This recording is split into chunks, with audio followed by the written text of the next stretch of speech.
아무것도 염려하지 말고 다만 모든 일에 기도와 간구로 너희 구할 것을 감사함으로 하나님께 아뢰라. 그리하면 모든 지각에 뛰어난 하나님의 평강이 그리스도 예수 안에서 너희 마음과 생각을 지키시리라. 아멘. 우리는 매년 10월 마지막 주일을 종교개혁주일로 지킵니다. 로마 가톨릭이 그 당시에 중세의 형식적인 신앙, 또 교리적인 신앙에 매여서 그런 제도적인 것에만 관심을 가졌지 영혼에 대하여서 관심을 갖지 못했습니다. 그래서 정말로 종교가 의식화되어 버리고 말았습니다. 생명이 없다는 얘기죠. 그런 것을 안타깝게 여긴 마르틴 루터가 1517년 10월 31일 95개 조항의 잘못된 교리들에 대한 비판을 하면서 우리 함께 이것에 대해서 논의해보자 하고 비텐베르크 성당에다가 쫙 이렇게 붙여놨어요. 그게 종교개혁의 시발점이 됐고 불씨가 되었습니다. 우리는 이것을 기념하여서 우리들도 혹시 이 종교개혁주일에 우리들이 신앙을 돌아보는 거예요. 우리 교회의 모습을 돌아보는 거예요. 우리 교회가 우리들의 신앙이 어떤 전통에 매여 있거나 형식적이거나 아니면 제도적인 면에 집착해서 신앙생활하고 있지는 않는지, 타성적으로 그저 굴러가니까 주일날 와서 예배하고 그저 모이니까 모이고 주님 중심이 아니라 주님에 대한 감동과 감사와 감격이 있어서 하나님 앞에 영광 돌리고 예배 드리는 것이 아니라 그냥 이렇게 시간이 되었으니까 예배 드리는 그런 정도가 됐다 하면은 우리들이 신앙 계획을 가져오는 그런 시간이 돼야 될 줄 믿습니다. 그래서 우리 교회에서는 이 종교교육주일에 세례식을 거행합니다. 이제 2부 예배 하겠습니다만은, 세례를 받는 사람들은 지금까지의 삶 속에서 여태까지의 삶을 다시 생각하고 이제는 주님 중심으로 살겠습니다 하는 다짐과 결단이 세례를 받는 의식입니다. 우리 이미 세례받은 사람들은 이 세례식을 보면서 우리 자신이 세례받을 때 어떤 결단을 했던가, 우리도 똑같은 결단을 했는데 지금 내 믿음의 모습은 어떤가 하면서 돌아보면서 자기 자신을 다시 한번 영적인 사람으로, 바른 믿음의 사람으로, 더 뜨거운 믿음의 사람으로 한 걸음 더 나아가게 되는 그런 기회로 삼아야 될 줄 믿습니다. 우리는 이 종교개혁주일에 우리들의 신앙을 바르게 하고 그리고 영적인 힘을 간직하는 성도들이 되는 것, 이것이 이 종교개혁주의를 지키는 의미인데, 근데 그거는 주의를 지킨다고만 해서 되는 건 아니에요. 종교교육자들에게도 그렇고 우리 믿음의 사람도 그렇고 그걸 지켜나가기 위해서는 어떤 동력이 있어야 되고 에너지를 공급해주는 힘이 있어야 돼요. 자동차가 아무리 비까번쩍하면 뭐예요? 몇 억짜리 자동차라 할지라도 휘발유가 없으면 안 돼요. 시동이 걸리지 않으면 안 돼요. 우리 믿음 생활도 마찬가지예요. 아무리 오래 믿었어도 직분이 뭐라 가도 우리가 어떤 능력이 있다 할지라도 우리들의 원동력, 그걸 태우고 그걸 힘있게 하는 그런 요소들이 우리에게 있어야 한다는 사실입니다. 먼저 우리가 여러분 이 종교개혁주일에 기억해야 될 것이 있습니다. 종교개혁의 핵심은 신앙의 본질을 회복하자는 거예요. 예수 중심의 신앙으로 돌아가자는 거예요. 초대교회 신앙으로 돌아가자는 거예요. 그러기 위해서 종교개혁자들이 외친 세 가지가 있습니다. 그것은 꼭 우리 신앙생활의 신앙의 본질이라고 얘기할 수 있어요. 이걸 잃어버리면 안 되는 거예요. 그 첫 번째가 종교개혁자들이 얘기한 것처럼 솔라 피데라고 하는 거죠. 오직 믿음으로 해요. 로마서 1장 17절에 있는 말씀대로 오직 의인은 믿음으로 말미암아 살리라, 이렇게 말씀했어요. 의인은, 구원받은 사람은 믿음으로 말미암아 구원받고 믿음으로 말미암아 살게 된다는 거예요. 그 당시 로만 천주교회처럼 구원의 은혜는 어떤 사람의 노력이나 제도나 어떤 방법으로 얻어진 것이 아니라 오직 믿음으로만 얻어진다는 것입니다. 구원의 유일한 방법은 예수 그리스도를 믿음으로 시작하고 그 구원의 완성을 향하여 가는 과정은 예수 그리스도를 믿음으로 진행되고, 그리고 그 믿음의 마지막에 하나님 나라의 완성도 오직 예수 그리스도를 믿음으로만 끝을 맺는다는 거예요. 예수를 믿는 믿음, 이게 우리들의 신앙의 핵심입니다. 그래서 루터는 최고의 선은 그리스도를 믿는 것뿐이다 라고 말을 했어요. 다른 어떤 것이 선한 것이 아니라 예수를 믿는 믿음이 선한 것이다. 믿음이 없이, 주님 중심의 믿음이 없이 형식적으로 누가 좋아서 무슨 일 맡아서 어쩔 수 없이, 이거는 참 불행한 사람이에요. 영적인 감동도 없고 감격도 없고 믿음 생활하는 기쁨도 없고 불행한 사람. 그렇기 때문에 오직 믿음으로 다시 우리 믿음을 점검하시기 바랍니다. 두 번째로는 솔라 그라티스. 솔라 그라티스라는 말은 오직 은혜로입니다. 오직 은혜로. 에베소 2장 8절에서 9절 말씀에 그렇게 말씀합니다. 너희는 그 은혜에 의하여 믿음으로 말미암아 구원을 받았으니 이는 너희에게서 난 것이 아니요 하나님의 선물이라. 행위에서 난 것이 아니니 이는 누구든지 자랑하지 못하게 함이라. 이렇게 말씀합니다. 로마 가톨릭 교회에서의 구원과는 공덕 축적설입니다. 다시 말해서 공덕을 많이 쌓아야만이 천국에 갈 수 있다. 그건 믿음 플러스 선행입니다. 겉으로 볼 때는 그럴듯하게 보여요. 그러다 보니까 믿음도 쥐어야 되고 선행도 쥐어야 되는 거예요. 믿음은 좀 떨어지더라도 선행이 더 좋아지면 되는 걸로 생각해서 면죄부까지 팔고 성당을 짓는데 이렇게 도움을 주고 돈을 내면 너희들이 죄가 용서되고 천국 갈 수 있다. 황당무계한 얘기까지 하는 거예요. 그러나 여러분, 성경은 분명히 말씀합니다. 우리가 예수를 믿게 된 것도 하나님의 은혜요, 예수 믿어 구원받은 구원의 감격 속에 있는 것도 하나님의 은혜요, 마지막에 살아가는 삶 가운데 끝까지 우리를 지켜주시고 이끌어가는 것도 하나님의 은혜이고, 천국에 들어가는 것도 하나님의 은혜인 줄 믿습니다. 우리가 자랑할 것 아무것도 없어.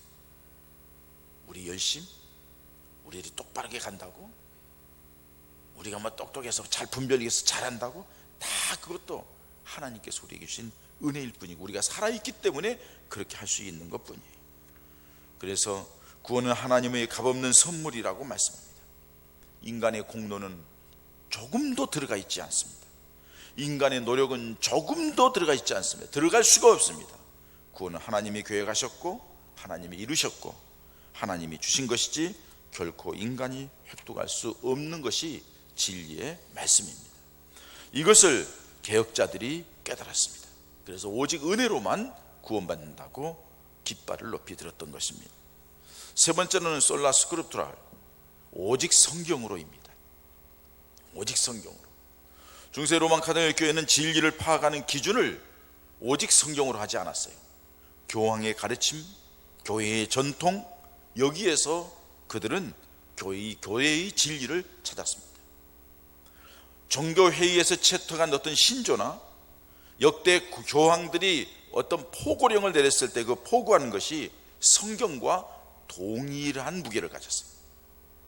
성경도 지켜야 되고 교황이 포고한 그것도 지켜야 되고 종교회의에서 결정된 그것도 지켜야 된다, 이렇게 얘기하는 거예요. 아니, 어떻게 보면 성경보다도 그것을 더 중요시 여겼어요. 그 명령을 어기면 화형에 처했고 그 명령을 어기면 사람을 죽이게 됐어요. 마녀 사냥식으로 이루어갔다는 거예요. 그렇게 될 수 있는 것은 무엇 때문이냐? 성경을 신부들만 볼 수 있었다는 거예요.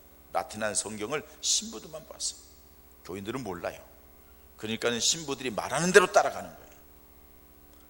이것을 한 뉴턴은 자기 자신이 종교개혁을 하면서 제일 중심적으로 집중적으로 한 게 뭐냐면 성경 번역이에요.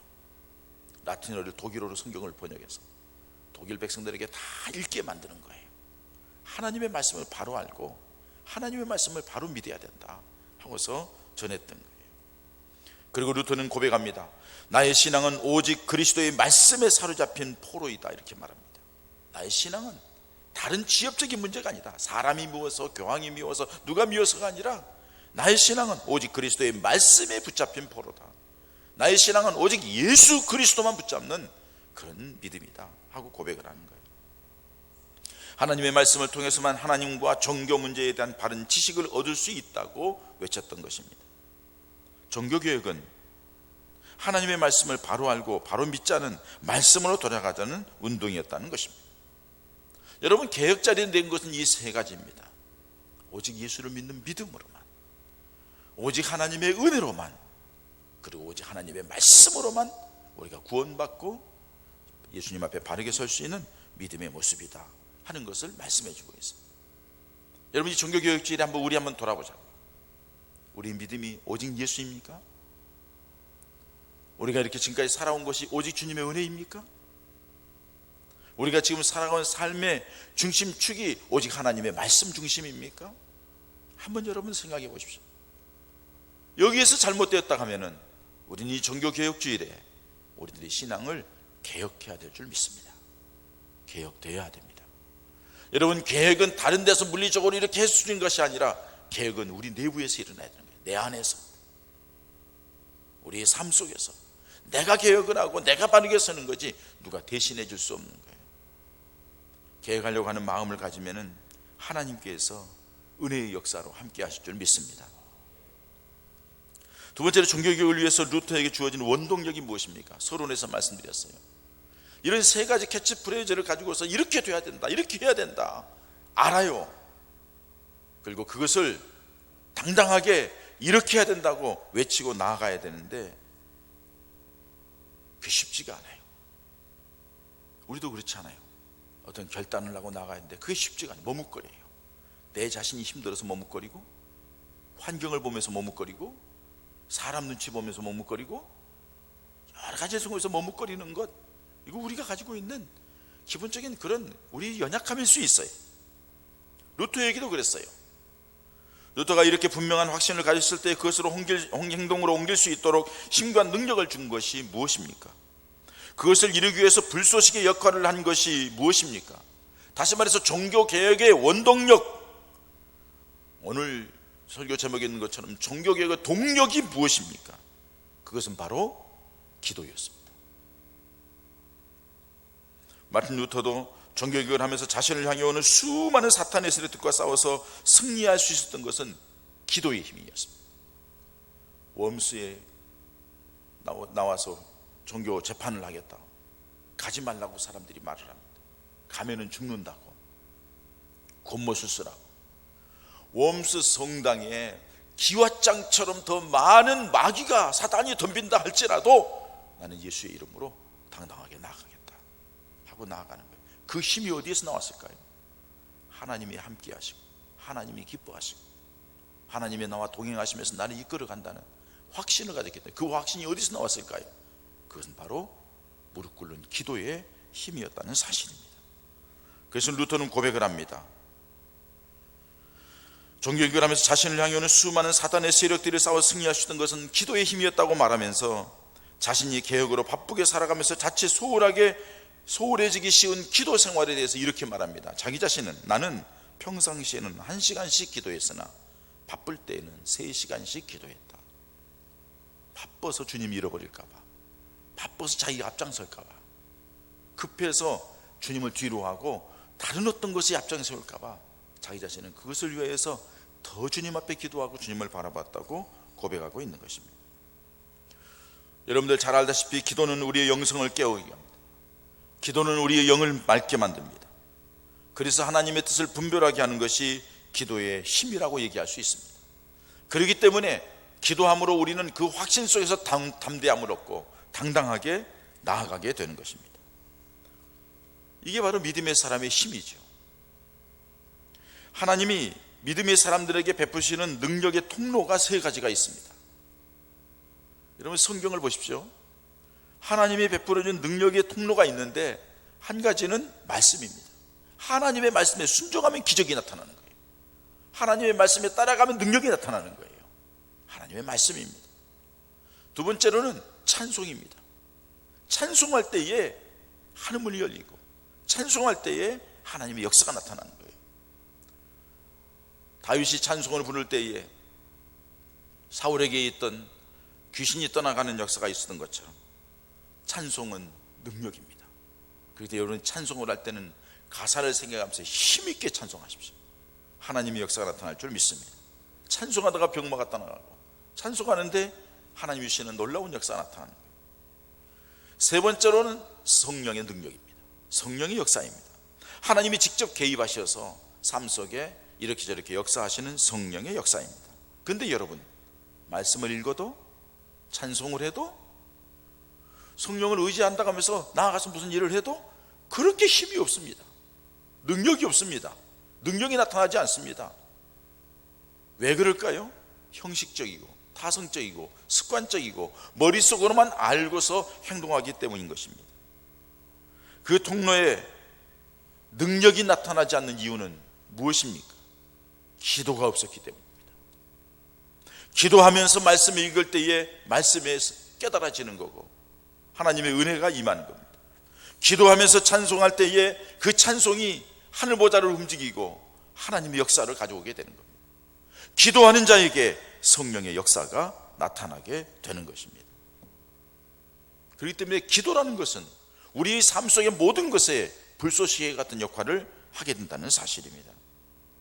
우리가 흔들리지 않는 믿음의 사람이 되기 위해, 우리가 하나님의 은혜 가운데 더 깊이 들어가기 위해, 우리가 하나님의 말씀으로 무장하여 말씀을 깨닫고 그 말씀대로 살기 위해 우리가 먼저 해야 될 일은 하나님 앞에 무릎 꿇는 일입니다.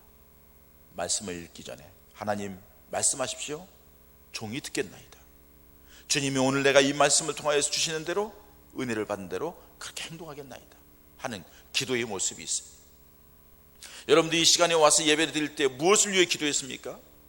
형식적으로 습관적이고 타성적으로 하지 마십시오. 그러니까 예배가 힘이 없는 거예요. 이 예배 시간에 주님을 향하여 나옵니다. 주님, 내 예배를 받아주십시오. 내가 마음과 뜻과 정성을 다하여 주님께 예배하겠습니다. 내가 부족한 거 부끄러운 거 있으면 주님 용서해 주시고 이 예배를 통하여 내가 주님 앞에 더 가까이 가기를 원합니다. 간절한 기도 속에 예배를 드릴 때에 하나님께서 예배 순서 어떤 순서를 통해서인지 우리에게 은혜와 역사로 함께 하실 줄 믿습니다. 하나님의 말씀을 들을 때에 오늘 이 예배 시간에 주시는 말씀이 내가 생명이 살고 내가 하나님의 역사와 능력 가운데 붙들림 받는 말씀에 붙들리는 하나님의 사람이 되기를 원합니다. 하나님, 내 마음을 열어주셔서 말씀을 듣고 깨닫게 하시고 결단할 수 있는 믿음의 사람이 되게 해달라고, 말씀을 들을 수 있는 길을 달라고, 말씀을 아멘으로 받을 수 있는 자세가 되게 해달라고 하나님 앞에 기도하라는 것입니다.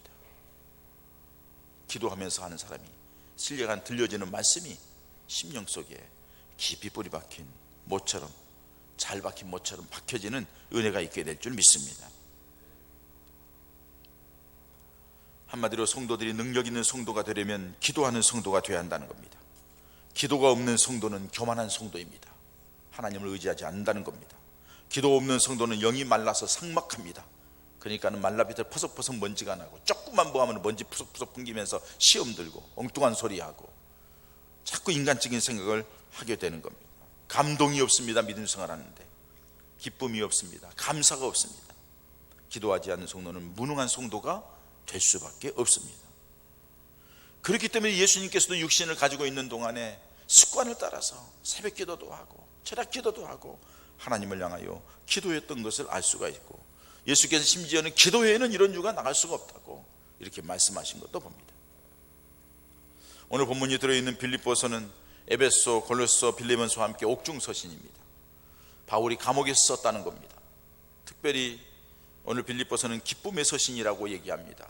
기뻐하라는 말이 여러 번 나오고 있기 때문입니다. 바울이 감옥에 있으면서도 기뻐하라고 얘기할 수 있는 것은 그의 마음속에 이런 환경을 이겨낼 수 있는 능력의 사람이기 때문이라고 봅니다. 왜 그랬을까요? 바울은 기도의 사람이기 때문입니다. 사랑하는 성도 여러분, 우리가 인생을 살아가면서 바른 신앙을 갖고 그 믿음으로 승리하기 위해서는 기도하는 성도들이 되어야 될 줄 믿습니다. 우리에게 잘못된 신앙을 개혁하고 바른 믿음으로 나가기 위한 결단을 하고 행동하기 위해서도 기도의 사람이 되어야 됩니다. 기도해야만이 분별력이 있고, 기도해야만이 깨닫게 되고, 기도해야만이 결단하게 되고, 기도해야만이 용기 있게 그 모든 것을 정리하고 이겨나갈 수 있는 믿음의 사람이 될 수 있기 때문입니다. 그렇기 때문에 사도 바울은 얘기합니다. 아무것도 염려하지 말고 모든 일에 간구와 기도로 너희 구할 것을 감사함으로 하나님께 아뢰라. 그리하면 모든 지각에 뛰어난 하나님의 평강이 그리스도 예수 안에서 너희 마음과 생각을 지키시리라. 이 말씀을 한마디로 말하면 너희가 믿음으로 기도할 때 하나님이 은혜를 베풀어 주신다는 거예요. 우리가 생각하는 것보다 더 좋은 것을 우리에게 주시겠다고 말씀하는 거예요. 우리는 해마다 다니엘 기도회를 갔습니다. 이제 올해 30번째입니다. 제가 연역을 딱 봤을 때 90년도 가을부터 시작했습니다. 30번째 30회째 하는 과정 속에 여러분들이 많이 함께 참석해서 은혜도 받았고 문제도 해결을 받았고, 그래서 저는 잊을 수가 없어요. 이 다니엘 기도를 할 때마다 김화순 권사님인가요? 김화자 권사님. 네, 잊을 수가 없어요. 이 다니엘 기도회를 참석하기 위해서 일본에서 오시는 거예요.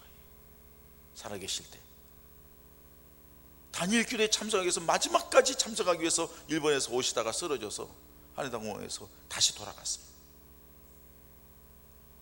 그만큼 이 다니엘 기도에는 영혼을 깨우고 우리 믿음을 바르게 세우는 그런 놀라운 은혜가 있었던 거예요. 우리 교회가 지금까지 지탱해 온 것은 그 다니엘 기도의 능력이고 힘이었고 그 기도를 통해서 하나님이 주시는 은혜였다고 봐요. 저 여기도 그때는 다 모든 것을 전폐하고 여기만 몰입했으니까요. 저는 30년째 해오면서 여러분들과 함께 제가 말씀을 전하고 여러분들과 함께 기도하고 20분씩 그렇게 했던 걸 기억합니다. 그런데 올해는 새로운 방법으로 합니다.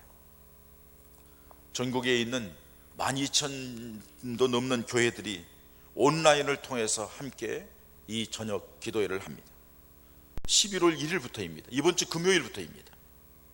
매일 저녁 8시부터 10시까지 2시간씩 기도회를 갖습니다. 직장 생활에 바쁘시면은 8시 좀 지나서도 오셔야 돼요. 아니 여러분, 적어도 은혜 받으려고 하면 이 시간은 비워야 되는 거예요. 다른 모든 것들을 정리하고 이 시간은 하나님 앞에 드려야 되겠다는 결단과 다짐이 있어야 될 줄 압니다. 그래서 이번 기도회에 전국에서 일어나는 기도의 역사를 통하여 우리 성도들이 살아나고 새로운 방식으로 역사하는 하나님의 역사를 보게 되고 교회가 살아나고 한국 교회가 삶으로 이 나라 이 민족이 살게 되는 그런 놀라운 역사가 있어지기를 소망합니다. 여러분들이 이 다니엘 기도의 기간 동안에 꼭 기도가 필요하신 분들은 기도 제목을 제출하십시오. 우리가 하나님 앞에 공동 기도 제목을 놓고 기도하든지, 목사님 이거는 목사님이 좀 개인적으로 저를 위하여서 기도해 주시면 좋겠습니다, 기록해 주시면 제가 여러분들 이름을 불러가며 강단에서 개인적으로 기도하겠습니다. 여러분, 기도만이 우리들의 인생의 문제를 풀 메스트 키입니다. 사랑하는 성도 여러분, 언제까지 힘없는 그리스도인으로 남겠습니까? 언제까지 자기 자신의 육신에 매여서 흔들거리는 믿음의 사람이 되겠습니까? 언제까지 상황에 이끌려서 이리저리 이끌려다니는 믿음의 사람이 되겠습니까? 언제까지 자기 자신의 감정을 이기지 못하고 세상을 이기지 못해서 이리저리 쓰러져는 안타까운 그런 모습으로 있겠습니까? 왜 그렇습니까? 기도하지 않기 때문에 그렇습니다. 기도하지 않는 사람은 힘이 없습니다. 기도하지 않은 사람은 분명한 신앙생활을 할 수가 없습니다. 기도하지 않은 사람은 신앙생활을 하면서 꿈을 갖지도 못합니다. 기도하지 않은 사람은 긍정적이고 적극적이지 못합니다. 매일 불평하고 불만이 있고 비판적이고 남 얘기하고 영이 깨어있지 않아서 그래요. 기도하고 영이 깨어있는 사람은 자기 자신 보기에 급급해요. 다른 사람과 비교할 때 항상 자기 자신의 부족함을 느껴요. 다른 사람과 비교할 때 자기 자신 부족함을 느낄 뿐 아니라 더 나은 모습을 보면 하나님 앞에 감사하는 자가 되는 거예요. 내가 무엇이기에 하나님이 이런 은혜를 주시는가. 이게 기도의 사람의 모습입니다. 기도하십시다. 힘써 기도하십시다. 이제 11월 1일부터 저녁 시간에 함께, 여러분 금요일 저녁입니다. 8시부터 10시까지, 토요일도 8시부터 10시까지입니다. 주일도 8시부터 10시까지입니다. 오후 3시 예배 없습니다. 집에 들어가셨다가 뭐 식사를 할까 말까 하는데 식사는 하자고, 교제하는 시간이니까 하고 가셨다가 기간별로 모이고 이렇게 했다가 8시에 모여서 10시까지. 여러분, 우리 영이 깨어나지 아니하고 우리가 믿음의 사람으로 무장하지 아니하면 세상을 이길 수 없습니다. 세상을 이기는 이김은 이것이니 곧 너희 믿음이라고 그랬습니다. 믿음으로 이기는 겁니다. 믿음으로 무장하는 겁니다. 그게 바로 기도의 모습입니다. 오늘 본 말씀에 우리에게 기도할 때 어떻게 기도하겠습니다? 간구하라. 기도와 간구를 하라. 이렇게 말해요. 간구라는 것은 파라칼레오라는 단어입니다. 다시 말해서 하나님께 가까이 오라는 거예요. 하나님 앞에 가까이 나가서 기도하라는 거예요. 가까이 부르는 상대는 친밀한 상대이죠. 뭔가 더 주고 싶어서 그러는 거죠. 부부간을 가리켜서 무촌이라고 얘기합니다. 그것은 서로 하나이며 숨김없이 사는 그런 모습을 얘기합니다. 아주 가깝다는 얘기죠. 부부간에 숨기는 것이 많을수록 사랑은 반비례합니다. 아무것도 가리지 않고 만날 수 있는 사이가 부부간입니다. 그러나 여러분, 부부간에는 마음과 마음을 나눈다 할지라도 한계가 있는 거예요. 가장 적나라한 만남을 가질 수 있는 게 누구와의 만남입니까? 하나님과의 만남입니다. 하나님은 우리가 얘기하기 전에 우리 머리털 세시고 우리 생각을 하시고 우리 마음을 하시고 우리들이 머리끝에서 발끝까지 피부에서 저 골수까지 우리 모든 부분을 알고 계시는 분이 우리 하나님이십니다. 하나님이 가까이 오라고, 내게 간구하라고, 내게 기도하라고, 그러면 내가 들어주겠다. 내 모든 것을 내가 알기 때문에 함께 하겠다. 하나님이 가까이 오라는데 어떻게 가까이 갈까요? 물론 우리 마음으로 가까이 가야죠. 그리고 어떻게 가까이 갈까요? 하나님이 우리를 가까이 하기 위해서, 우리를 만나기 위해서 만들어 놓은 곳이 있는데 하나님의 교회입니다. 여러분, 이 교회 올 때마다 주님께 가까이 가셔야 됩니다. 주님을 만나셔야 됩니다. 이 교회의 존재가 그것이기 때문에 그렇습니다.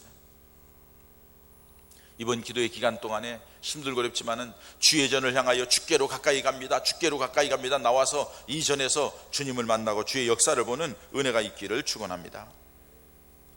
여러분, 기양에 기도할 때 부르짖어 기도하십시오. 간절함으로 기도하라는 말입니다. 부르짖는다는 것은 간절함을 얘기합니다. 하나님의 도움이 필요해서 기도하러 왔으면 간절하게 기도하는 거예요. 부르짖어 기도한다는 것은 열정적으로 기도한다는 거예요. 열심히 기도하는 것을 말합니다. 부르짖어 기도한다는 것은, 부르짖는다는 말은 소리내어 기도한다는 거예요. 시편 142편 1절에 보면은 내가 소리내어 여호와께 부르짖으며 소리내어 여호와께 간구하도다 그랬어요. 왜요? 간절하니까, 급하니까 소리내어 기도하는 거예요. 소리의 크기는 일반적으로 그 사람의 건강과 연결이 있습니다. 깊은 관계가 있습니다. 죽어가는 사람의 소리가 쩌렁쩌렁 하는 거 보았나요? 80세 된 노인과 20세, 20대의 청년 소리가 같을 수 있나요? 지난주 우리 최명자 사모님 와서 찬양을 해서 나이가 몇이냐고 물어봤더니 회갑이래요. 그 나이에 그런 소리가 나오는 게 대단하다고 그랬어요. 내가 참 은혜 많이 받았고, 지금 CD 들고 다니면서요, 그러니까 이 CD는요, 이게 간증을 들었은 사람에 대한 CD를 듣는 거 그냥 듣는 것과는 천차이에요. 들었기 때문에, 찬양하는 모습 보았기 때문에 CD를 듣는데 참 은혜가 돼요. 끝난 뒤에 너무너무 소리가 가볍고 정말 이렇게 해서 내가 은혜를 많이 받았습니다. 제가 제일 은혜 받은 것 같습니다. 첫 마디가 뭔 줄 알아요? 목사님, 힘들어요. 무슨 얘기예요? 이 나이에 그렇게 찬양하기가, 노래하기가 힘들다는 거예요. 왜? 노래는 배에서 나와야 되고, 노래는 이게 그냥 하는 게 아니거든요. 심혈을 기울여서 하거든요. 그냥 랄랄랄라 하는 게 아니거든요. 힘들다고 얘기하더라고요. 왜요? 나이가 많다는 거예요. 20대 청년이 말도 제대로 못하고 빌빌대면 그건 병 들었어요. 마음의 병이 있든지 뭔가 정신적인 병이 있기 때문에 당당하지 못하는 거예요. 수술받고 병상에 누워있는 사람의 소리하고 운동장에서 경기한 사람의 소리하고 같습니까? 다르죠. 소리는 건강과 밀접한 관계에 있습니다. 여러분, 기도 소리는 우리들이 영적인 건강과 관계가 있어요. 아멘 소리 크게 하고 주여 힘차게 부르고 소리 높여 기도하는 사람은 영적으로 건강하다는 거예요. 하나님의 능력을 믿고 믿음을 가지고 하나님을 향하여 간절하게 나아가는 열정이 그에게 있다는 것을 말합니다. 우리들이 기도소리, 찬송소리, 전도소리, 하나님을 향하여서 기도하는 소리, 큰 소리로 외쳐 부르짖어 우리 하나님의 역사를 가져오는 은혜가 있기를 축원합니다.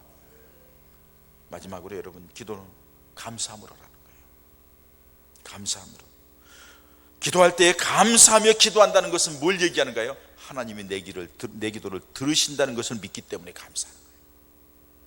기도할 때 감사하는 것은 왜 감사를 하죠? 하나님이 내가 기도하면 응답할 걸 믿기 때문에 감사하는 거예요.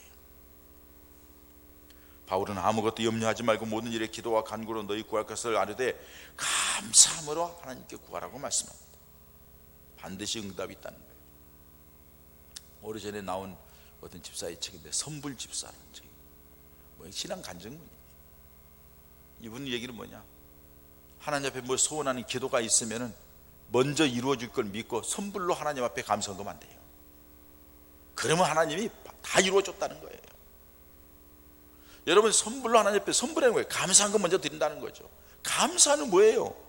하나님이 내 기도를 받으실 걸 믿고, 하나님이 내 형편을 아시는 걸 믿고, 하나님이 내게 모든 걸 해결할 걸 믿고 하나님 앞에 드리는 거예요.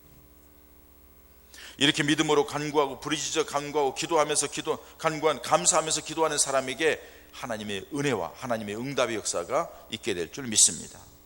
모든 지각에 뛰어난 하나님의 평강이 그리스도 예수 안에서 너희의 마음과 생각을 지키시리라. 너희 이렇게 하면은 지각에 뛰어난 하나님의 평강이 예수 그리스도 안에서 너희 마음과 생각을 지키고 너희 마음하고 생각하는 것 다 이루시고 너희가 생각하는 것보다 더 뛰어난 은혜와 평강이 임하게 될 것이라고 말씀하는 겁니다. 사랑하는 성도 여러분, 가을이 깊어갑니다. 오늘은 종교개혁주일입니다. 종교개혁을 주의고 이번 주 금요일부터는 다니엘 기도회가 시작됩니다. 종교개혁주일에 우리를 새롭게 하는 것이 뭘까요? 우리를 예수님 앞에서 바른 믿음의 사람으로 이끌어가는 원동력이 뭘까요? 우리 신앙을 바르게 하는 원동력은 기도입니다. 기도하시면서 우리 신앙이 새롭게 되고 기도하시면서 하나님의 놀라운 은혜가 우리에게 임하게 되고 기도하심으로 감사의 제목이 있게 되는, 우리가 또 계속해서 이제 오늘 전도 선포주일하고 나아가서 이제 복음을 전합니다. 전도하는 것도 우리 힘으로 되는 게 아니에요. 하나님의 놀라운 역사가 함께하는 그런 은혜의 역사가 우리 개인에게, 우리 교회에, 그래서 체질이 개선되고 새롭게 하나님을 향하는 놀라운 은혜가 있어지기를 주님의 이름으로 축원합니다.